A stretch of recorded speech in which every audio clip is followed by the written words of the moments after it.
Pemain timnas Indonesia, Sandy Walsh, mengungkapkan target pribadi bersama klub barunya yakni Yokohama F. Marinos. Sebagai informasi, Sandy Walsh resmi bergabung dengan Yokohama F. Marinos pada 9 Februari lalu. Kabar ini sejatinya cukup mengejutkan. Pasalnya, tak banyak yang menduga bahwa Sandy Walsh rela melepas karirnya di Eropa untuk bermain di Asia. Perlu diketahui, Yokohama F. Marinos merupakan tim yang tampil di kompetisi kasta tertinggi sepak bola Jepang, Japan League. Menariknya, Sandy Walsh rupanya justru bersemangat untuk memulai pengalaman barunya di Jepang. Pemain berusia 29 tahun itu juga mengaku bangga bisa menjadi bagian dari klub besar seperti Yokohama F. Marinos. Sangat bersemangat. J-League selalu menjadi kompetisi besar dan saya sangat ingin bermain di Liga Jepang. Mendapatkan kesempatan ini dari klub baruku adalah Yokohama F. Marinos.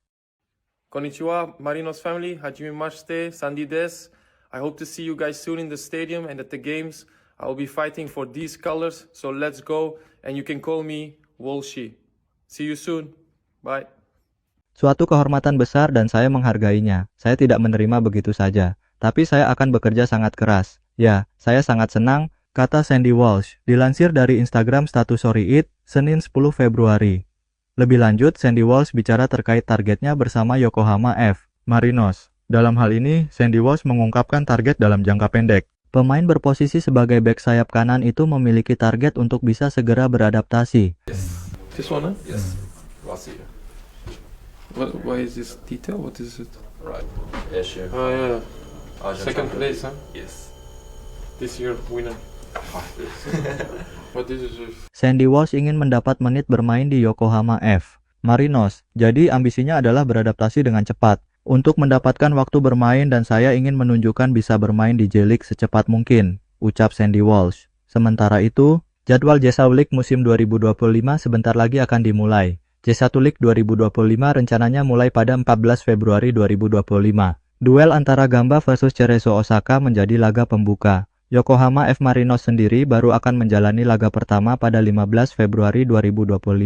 Nantinya, Yokohama F. Marinos harus meladeni Tokyo FC di kandang.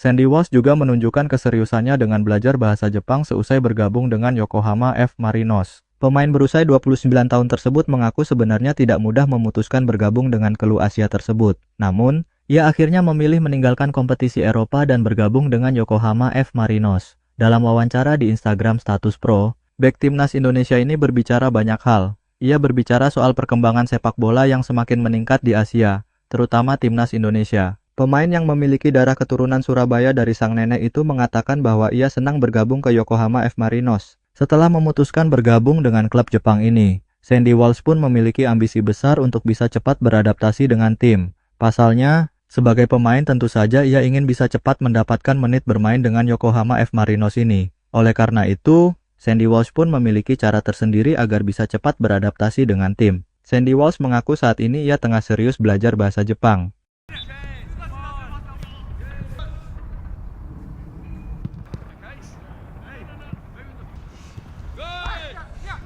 Bahkan ia mengaku bersama sang istri belajar huruf hiragana dan katakana. Segera setelah saya tahu tentang suatu minat dan saat resmi pindah ke Jepang, saya dan istri saya mulai belajar membuat karakter tulisan Jepang, hiragana dan katakana, ujar Sandy Walsh sebagaimana dikutip dari Instagram status Sorry It. Jadi, ya itu cukup sulit, ucap mantan pemain KV Mechelen tersebut. Sandy bahkan mengakui agar bisa cepat bisa bahasa Jepang. Saat ini ia menonton beberapa tayangan televisi Jepang. Bahkan ia sudah mengenal beberapa frasa dasar bahasa Jepang, karena sering menonton anime. Tapi alfabet adalah sesuatu untuk memulai. Tapi seperti konnichiwa, arigato gozaimasu, dan hal-hal seperti ini saya tahu, kata Sandy Walsh. Tapi itu juga dari menonton anime, dan juga menonton beberapa acara TV dari Jepang, jelasnya. Naruto adalah salah satu yang bagus, tetapi bukan hanya anime. Kami harus menonton Shogun, karena itu salah satu acara TV favorit saya sekarang, tuturnya.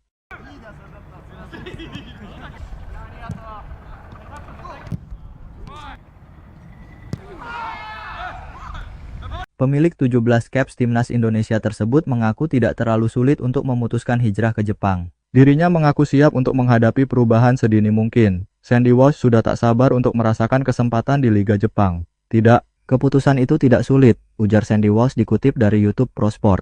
Saya terbiasa beradaptasi dan merasakan perubahan. Dan saya selalu ingin pergi ke luar negeri. Jadi keluar dari Eropa, kesempatan datang. Saya mengambilnya dan saya sangat senang. Jadi, saya bersemangat untuk kesempatan berikutnya, lanjutnya. Sandy Walsh beberkan alasannya memilih Jepang sebagai tujuan baru dalam karirnya. Sandy Walsh mengaku memiliki rasa cinta semakin besar kepada Asia. Memilih untuk membela timnas Indonesia jadi suatu kehormatan besar sebagai bagian dari benua Asia. Berkarir di Liga Jepang jadi kesempatan yang sudah diimpikan selama bertahun-tahun lamanya.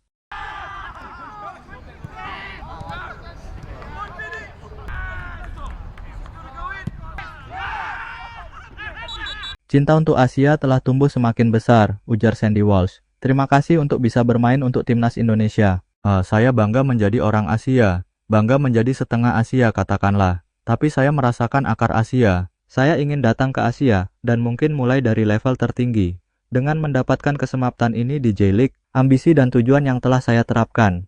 Jadi, saya senang bahwa saya mendapatkan kesempatan ini selama bertahun-tahun di Asia, tutupnya. Yokohama F. Marinos bukan klub yang asing bagi para pemain dari Asia Tenggara. Ada nama Teraton Bunmatan dari Thailand yang pernah membawa klub ini juara Liga Jepang musim 2019.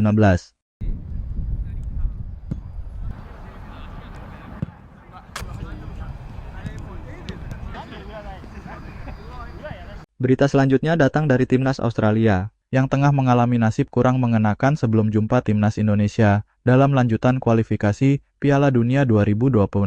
Kedua tim bakal bertarung di Sydney 20 Maret 2025 mendatang. Dikutip dari news.com.au, tim berjuluk Socceroos dilanda badai cedera sebelum jumpa timnas Indonesia. Nama pertama yang terancam absen adalah Nestori Irankunda. Nestori Irankunda sendiri merupakan wonderkid Bayern Munchen yang tengah dipinjamkan ke Grasshoppers. Harapan pemain 19 tahun tersebut untuk merumput lawan timnas Indonesia menipis. Irankunda digantikan pada menit ke-36 kala Grasshoppers imbang 1-1 atas Lugano di Liga Super Swiss pekan ini. Mantan pemain Adelaide United itu sebelumnya memberikan assist untuk satu-satunya gol timnya yang dicetak oleh Evans Maurin. Irankunda tengah menjalani pemeriksaan lebih lanjut soal kondisi cedera yang dialaminya. The next corner from Australia, Suter. Now Jackson Irvine driving through 25 yards. It rebounds off the post for them. Nestori Irankunda bukan satu-satunya nama pemain yang mengalami cedera. Nama Jordan Boss juga memperpanjang daftar cedera Australia. Jordan Boss mengalami masalah di bagian hamstring saat Westerlo menang 4-2 atas Standard Liège. Di tempat yang lain, kapten tim Matthew Ryan juga mengalami cedera bersama klub baru. Matthew Ryan mengalami cedera panggul saat membela Lens di Liga Prancis pekan ini. Saat itu, Lens kalah 0-2 dari Nice. Pelatih Australia, Tony Popovich, kini berharap pada saingan utama Matthew Ryan di pos penjaga gawang, Joe Gauci. Joe Gauci kini bermain untuk Barnsley di kasta ketiga Liga Inggris. Meski begitu, Australia juga memiliki kabar baik sejauh ini. Aidan O'Neill sudah dikonfirmasi pulih dari cedera pekan ini. Aidan O'Neill sudah bisa bermain saat Standard Liège tampil lawan Westerlo pekan ini di Liga Belgia. Lini depan Australia juga sedikit mengkhawatirkan jelang lawan timnas Indonesia. Kusini Yengi yang jadi andalan di lini depan belum menemukan ketajamannya di Portsmouth. Kusini Yengi belum mencetak dalam penampilannya musim ini. Tentu, ini jadi kabar buruk sebelum perebutan tiket Piala Dunia 2026. It's blocked at the near post. It was the play continuing. Paez here in the Indonesia goal. Indonesia just doing enough here. Sementara itu, kabar oleh Romeni sebagai warga negara Indonesia, WNI, mendapatkan tanggapan dari media-media di Asia Tenggara. Salah satunya adalah Soha. Soha dalam judulnya memberi pertanyaan besar atas proses naturalisasi oleh Romeni. Timnas Indonesia disebut-sebut bisa saja mengejutkan dunia melalui naturalisasi oleh Romeni. Seperti yang diketahui, penyerang 24 tahun tersebut disumpah menjadi WNI di London, Sabtu 8 Februari. Ole Romeni memenuhi syarat untuk membela timnas Indonesia melalui jalur nenek yang lahir di Medan. Indonesia menaturalisasi bintang Belanda lainnya, akankah mengejutkan dunia, tulis Soha. Media Vietnam itu juga menyebut bahwa kehadiran Ole Romeni dapat memperbesar peluang timnas Indonesia ke Piala Dunia 2026. Saat ini sendiri timnas Indonesia masih menyisakan 4 laga sisa di ronde ketiga kualifikasi Piala Dunia 2026. He did wasted a glorious chance to get ahead. This is a really tight call. I have to say though, I think Ashley Phillips does.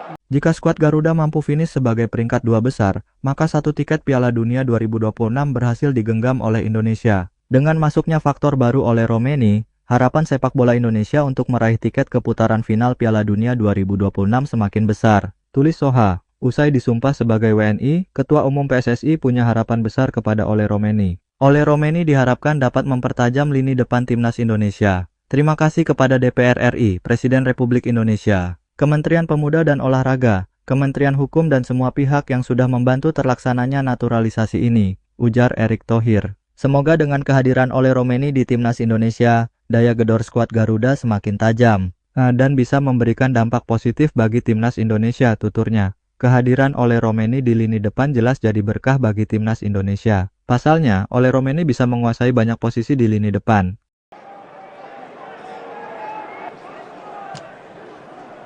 Romeni sudah berpengalaman di kasta tertinggi Liga Belanda. Sebelum berpetualang ke Inggris, Romeni pernah tampil bersama FC Emmen dan FC Utrecht. Pemain 24 tahun tersebut diproyeksikan bakal debut secepat mungkin bersama Timnas Indonesia Senior. Dirinya diproyeksikan debut saat Timnas Indonesia menghadapi Australia di ajang kualifikasi Piala Dunia 2026 zona Asia. Laga tersebut, dirinya bisa menguasai penyerang sayap, penyerang tengah, dan pemain nomor 10.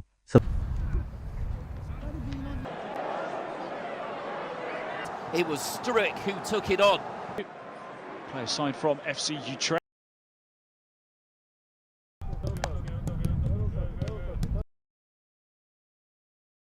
Indonesia just doing enough here